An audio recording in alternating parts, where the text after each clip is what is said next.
question that every editor of Henry VI Part 1 must ask when determining what to call the play's Joan of Arc character. The root of this matter is the Folio text, the earliest known edition of the play.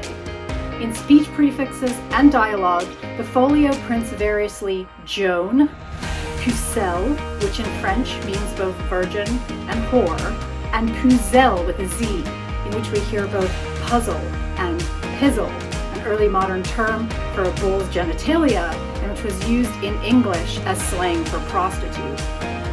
Joan identifies as a shepherd's daughter visited by the Virgin Mary with instructions to save France from English rule, and from there takes up arms to help the French, at least initially, overcome their English invaders. Joan remains unknowable to the play's other characters. As such, both English adversaries and French compatriots claim to have a definitive read on the character.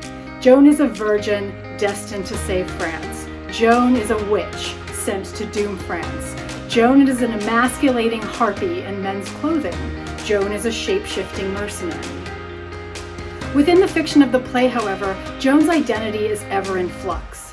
While the variation of Joan's name in the Folio text may be residue of co-authorship or the spelling preferences of the book's typesetters, it nevertheless preserves Joan's status as an enigma. By defaulting to the anglicized Puzel with a Z throughout, an editor loses the multivalence of the French Pucelle, leaving Joan to be called by an English insult even when characters are speaking in admiration. Because Joan is a self-described virgin, it makes sense to use the name Joan la Pucelle in speech prefixes.